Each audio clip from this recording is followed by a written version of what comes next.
everyone, this is Shane Conto, your Wasteland reviewer, and welcome to the Wasteland Watchlist here on the SPDM Crew Podcasting Network.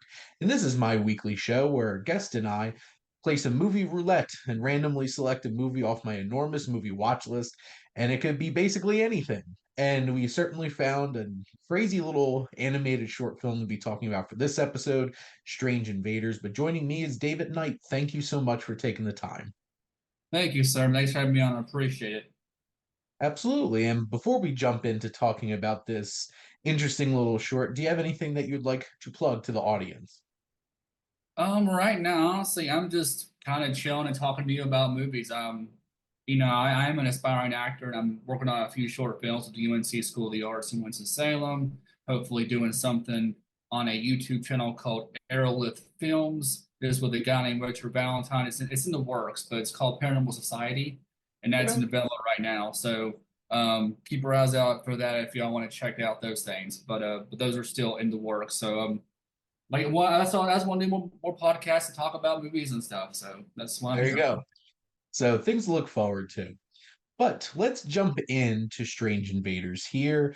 Our synopsis: Roger and Doris are a childless couple who get more than they bargained for when a strange child appears at their door one day. And a little bit of background: this wound up being released in 2002. I guess ran festivals in like 2001. Is an 8-minute short directed by Cordell Barker. Music by Luc Prefontaine, inspired by Barker's quote unquote three evil boys that he had. So there's definitely some personal inspiration here. And this was his second short film, and both of them were nominated for Academy Awards. So Hmm. how this one wound up on my watch list is I basically put every single film nominated for an Oscar on there one time.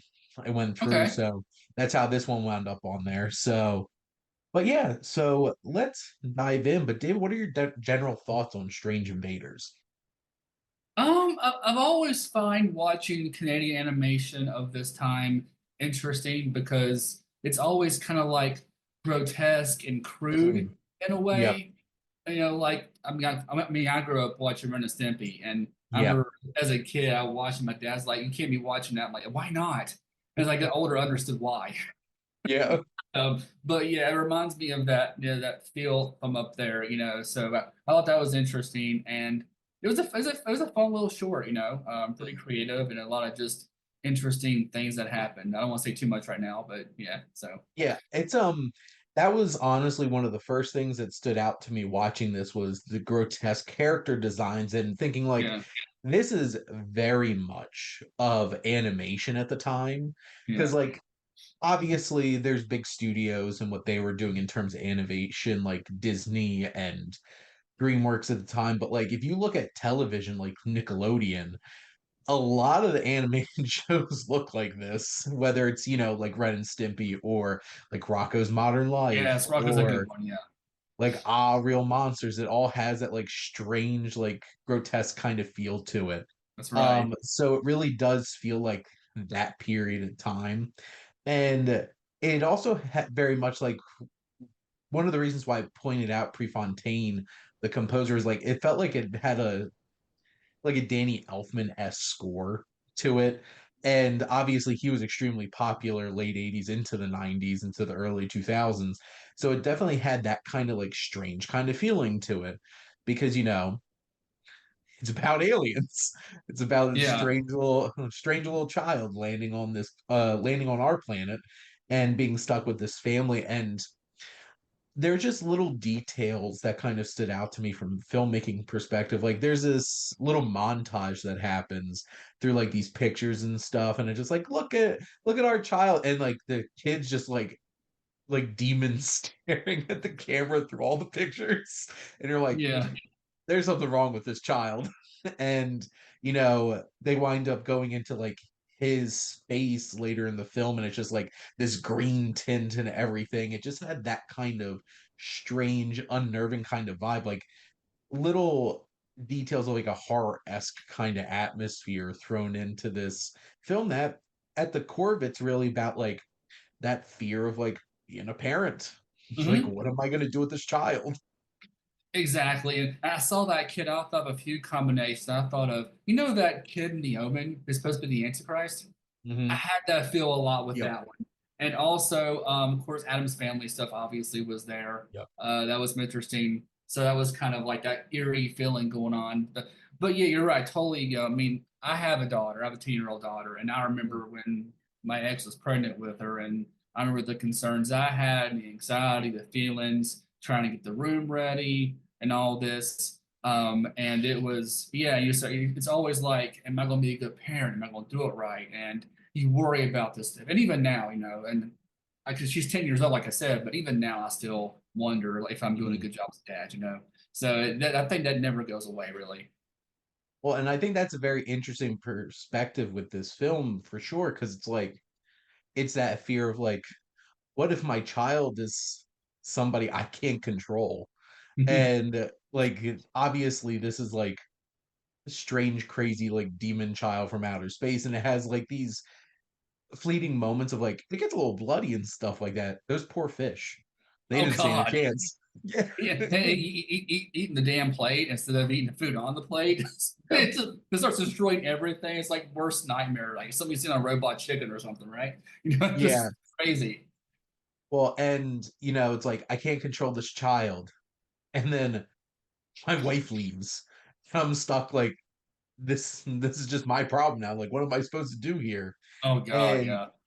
and it has that it's just that perfectly eerie design of everything that just kind of pulls this film together.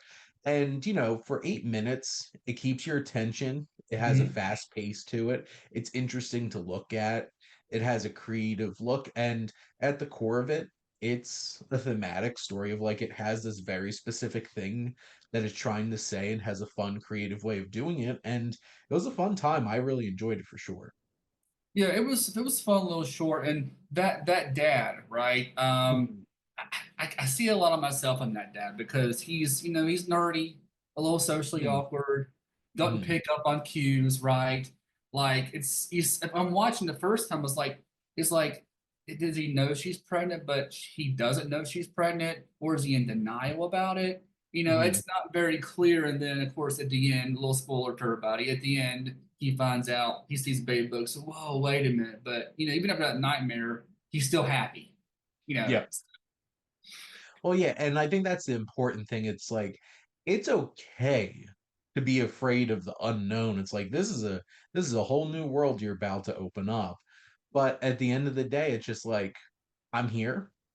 I'm happy about it, and we're gonna do our best. And that's the best we could all do, right? So, Yeah, yeah, exactly. Another point that I noticed, of course, they really emphasize the point that everyone has kids except them. Everybody has like not one, if not nine kids. It's like yeah. it's like it's like being a Mormon in Utah, right? So it's like Yep. all this stuff going on, and they're like, "Oh, we can't have any kids." And of course, my ex and I kind of struggle too because she has polycystic ovary syndrome, which affects the Mhm. cycle and makes regular cycles and stuff like that throw them off of pregnancy. So she had to get to a doctor, get shots, and all that stuff. So we tried for a couple of years before we finally had ours. But Yeah. so again, I guess to kind of see that concern too.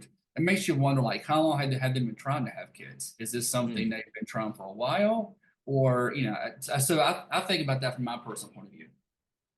Well, and I think that's an interesting point too, because it's like life's so interesting in that way because there's some people that like really want to have kids and have to try so damn hard for to make it work. Yeah. And then there's people that are like, can you like stay off of each other?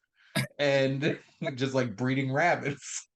And I have more kids than they know what to do with. But it's just that kind of experience. And for a film that's 8 minutes, strange little animated film about, alien child, it Mhm.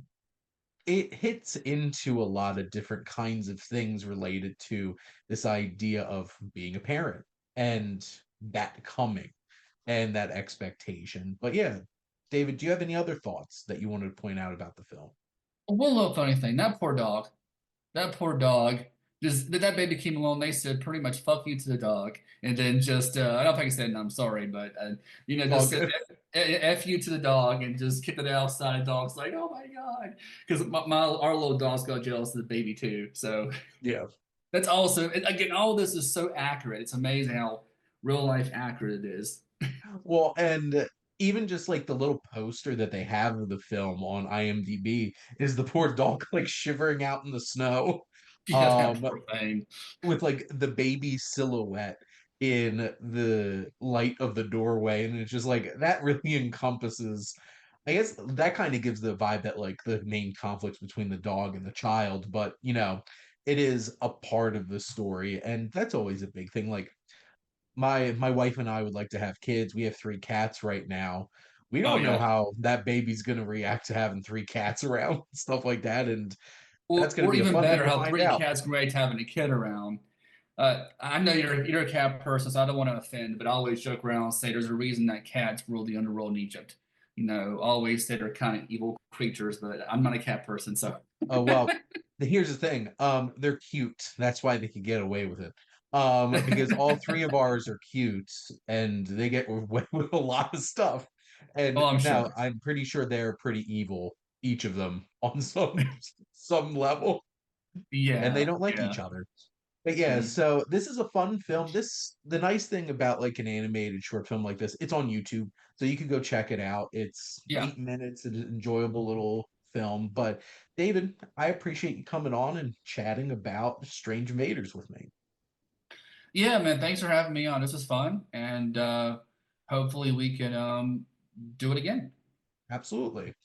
And thank all of you for listening. Make sure to like, comment, and share on this episode. What are some of your favorite animated short films like you enjoy going back to?